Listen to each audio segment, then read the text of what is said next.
Okay, so welcome back to Sprague Homestead. So today we're going to talk about another small rabbit breed you can use on your homestead. These beautiful little guys are called a lilac. And to tell you all about them is my friend Heather Keller from Rock Hill Rabbitry in Roseburg, right? Yes, Roseburg, Oregon. So let me get out of her way and she can tell you all about it. The lilac rabbit breed is an excellent meat rabbit headers, mid-sized for your homestead. They're perfectly happy in a smaller cage. They're very thrifty on their feed, and they have a good, nice, and curious temperament. They are not really a lazy rabbit, but they're very curious and kind of want to get into mischief a lot. They dress out, usually, at a nice little fryer. They take a little bit longer to get to 5 pounds than some of your other breeds because the max weight on these guys is around 7 pounds for your senior does and about 6.5 pounds for your senior bucks. Usually at around 10 weeks or so, we like to see around a 3.5 pound fryer, which is great for a single serve, something you can easily stick in the crock pot. But the wonderful thing about the lilacs is they are still on the Livestock Conservancy's rare breed list at number 7. We have a nice little niche market here in the Pacific Northwest of these lilacs, and we're always looking for more people to get into them because they just make a really great rabbit. If you want a meat rabbit, but you don't want to make the financial investment in a larger rabbit or the larger cages, they're perfectly okay to be in a 24 by 24 for some juniors. And then I like to keep my breeding stock does in around a 24 by 30 or 36.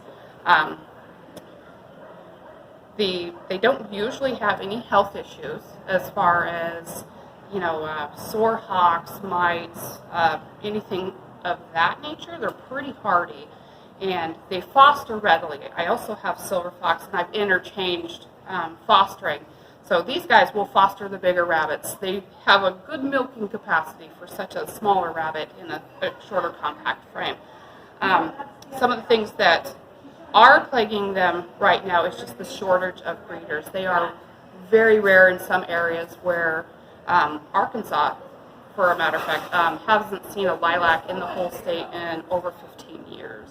So getting them out there and getting them popularity is really good because they have generally nice type on them, and they've got this nice little loin and backstrap. And for a nice mid-sized breed that you just don't want to go to a big rabbit and you don't want to have a smaller toy type rabbit, the lilac is a great choice for the average homesteader.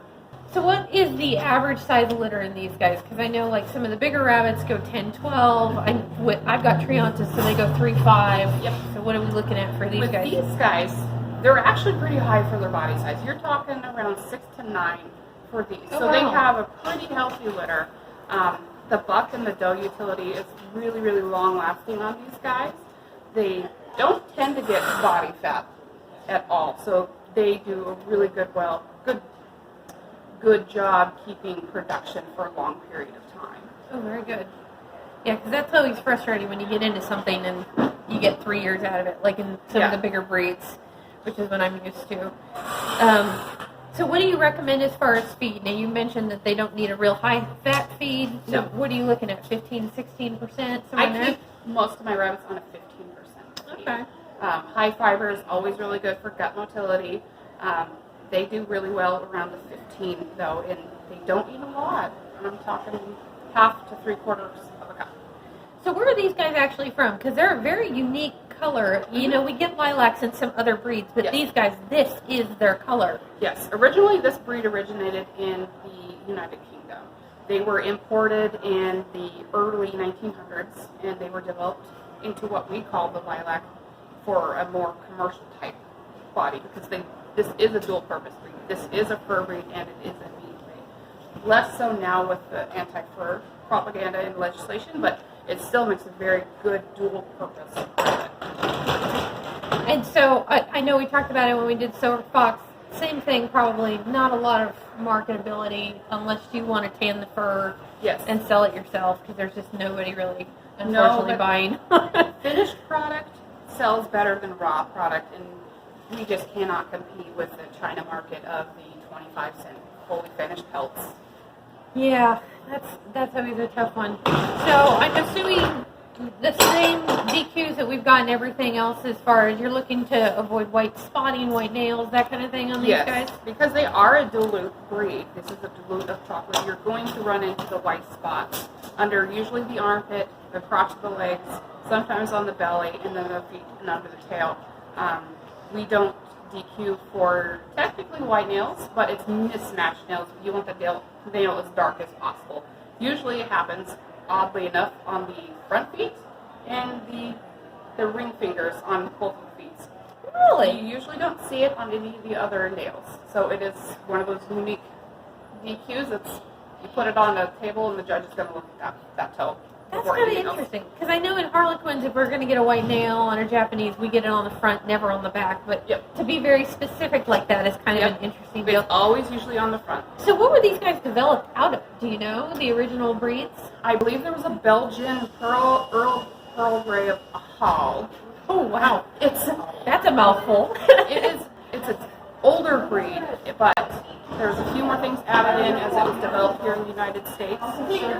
There's some speculation that maybe some of the early Havanas were put in there.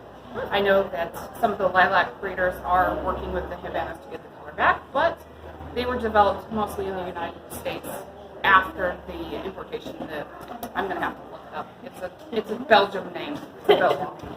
Well, they are definitely busy little bodies for sure. Yeah, they definitely are more curious than the silver fox. If they can get into something, they will. They're just like little toddlers, but they're not a mean rabbit at all. They're pretty docile, but they're very active. So you would say on a homestead that's got kids, this is probably a really good choice? Yes, they are nosy to the point of being annoying, and they are inordinate beggars. So this is a great breed if you have a youth that maybe is looking for a rabbit that they can handle without struggling with the size, and they're non-aggressive and docile nature and just curious, just make them a great choice for the average homesteader or youth. So you mentioned that there are places that don't have them. I know on the West Coast we're getting some. Is there really like hot spots in the country where there's tons? Not so much. I think right now that the West Coast breeders are probably holding the record for the numbers. We had 77 at our ARBA convention, which was the most that they've seen in, I think, 10 years, they said. Wow. So we're really bringing them back to the West Coast. Wow, you guys should be really proud of that. That's great. Okay, so if somebody's interested and they're in a part of the country where these guys are not, what do you recommend? Again, go to the American Rabbit Breeders Association website or the National Lilac Rabbit Club and look for your fellow breeders. Go to your local rabbit shows. If you don't see one there, I'm pretty sure someone's going to know someone that has it. It's a great way to connect to other breeders and find something that you're looking for. Well, that's a rabbit world in general, isn't it? Everybody knows somebody. Everybody knows somebody. All right, so that's everything about the lilac rabbit. If you have questions that we didn't cover, leave them down in the comments. I will get with Heather and be happy to answer your question.